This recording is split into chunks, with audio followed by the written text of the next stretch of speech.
നമസ്കാരം, welcome to my channel Lakshmi's prayers. കർക്കിടക മാസത്തിലാണ് രാമായണ പാരായണം ചെയ്യുന്നത്.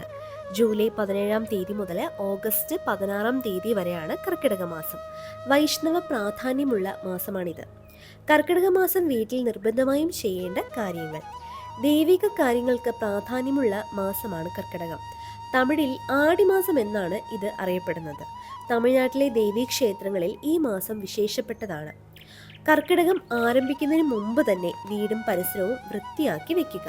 മിഥുനമാസം അവസാന ദിവസം വീട് മുഴുവനും കുന്തിരിക്കം ഉപയോഗിച്ച് പുകയ്ക്കുക. ശീവോതി ഒരുക്കുന്നവരാണെങ്കിൽ കർക്കിടകം 1 രാവിലെ ശീബോതി ഒരുക്കി വെക്കാവുന്നതാണ്. ശ്രീ ഭഗവതി ഒരുക്കാണ് ശീബോതി ഒരുക്ക് എന്ന് പറയുന്നത്. ചേഷ്ടാ ഭഗവതിയെ പുറത്താക്കി ലക്ഷ്മി ദേവിയെ നമ്മുടെ വീട്ടിൽ കുടിയിരുത്തുന്നതിനാണ് ശീബോതി ഒരുക്കെന്ന് പറയുന്നത്. 3, 5, 7 ദിവസങ്ങളിലായി ശീബോതി ഒരുക്കി വെക്കാവുന്നതാണ്. കർക്കിടക മാസം ലക്ഷ്മി ദേവി സാന്നിധ്യമുള്ള വസ്തുക്കൾ നമ്മുടെ വീട്ടിൽ കുറയാനായി പാടില്ല. അരി, ഉപ്പ്, കടുക് എന്നിവ വാങ്ങി വെക്കുന്നതും സർവ്വ ഐശ്വര്യവും ലഭിക്കുന്നു. രാമായണ പാരായണം ചെയ്യുന്നവരെ ശുദ്ധിയായി നല്ല വസ്ത്രങ്ങൾ ഇട്ട് വേണം പാരായണം ചെയ്യാൻ. അധ്യാത്മരാമായണ കിളിപ്പാട്ടാണ് നാം പാരായണം ചെയ്യുന്നത്. നമുക്ക് അറിയാവുന്ന രീതിയിൽ ഈണത്തിൽ ഭക്തിയോടെ പാരായണം ചെയ്യാവുന്നതാണ്. മത്സ്യമാംസാദികൾ ഈ മാസം ഒഴിവാക്കുന്നതാണ് നല്ലത്. ഈ മാസം രാമായണം വീട്ടിൽ വാങ്ങി വെക്കുന്നതും ഐശ്വര്യമാണ്.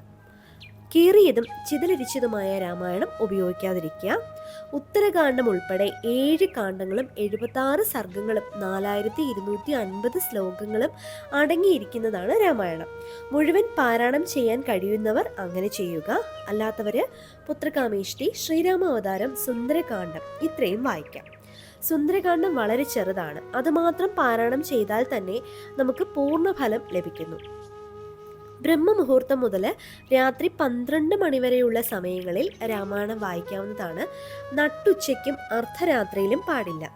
പൂജാമുറിയിലാണെങ്കിലും ഉമ്മറത്താണെങ്കിലും നിലവിളക്ക് കൊളുത്തി വേണം രാമായണം വായിക്കാൻ. താഴെ ഇരുന്ന് വായിക്കുന്നവരെ പലകയിലോ ഒരു വിരിപ്പിലോ ഇരുന്ന് വായിക്കാവുന്നതാണ്. താഴെ ഇരിക്കാൻ കഴിയാത്തവരെ കസേലിരുന്നും വായിക്കാം. പക്ഷേ ഒരു ചെറിയ ടീപ്പോയിൽ നിലവിളക്കും തട്ടും കിണ്ടിയും ഒക്കെ മുമ്പിൽ വെച്ചിട്ട് വേണം വായിക്കാൻ. രാമായണം വായിക്കാൻ ഈണത്തിൽ അറിയില്ലെങ്കിലും നമ്മളെ കൊണ്ട് പറ്റുന്ന രീതിയിലൊക്കെ വായിക്കാൻ ശ്രമിക്കുക. ഐശ്വര്യത്തിനും സമ്പദ് സമൃദ്ധിക്കും ആയുരാരോഗ്യ സൗഖ്യത്തിനും രാമായണ മാസം രാമായണം പാരായണം ചെയ്യുന്നത് വളരെ നല്ലതാണ്. കുടുംബത്തിനും നമുക്കും ഈശ്വരാധീനം വർദ്ധിപ്പിക്കാനും ദോഷങ്ങൾ അകലാനും ഭാഗ്യമുണ്ടാവാനും ഒക്കെ രാമായണ പാരായണം ഫലപ്രദമാണ്. ഈ മാസം പൂജാമുറിയിൽ നിലവിളക്ക് ഒരുക്കുമ്പോൾ ദശപുഷ്പങ്ങൾ കൂടി ഭഗവാന് മുമ്പിൽ സമർപ്പിക്കാം. ദശപുഷ്പങ്ങൾ കിട്ടാത്തവര് പൂത്തുമ്പയും കൃഷ്ണ തുളസിയും ഭഗവാന് മുമ്പിൽ സമർപ്പിക്കാവുന്നതാണ്.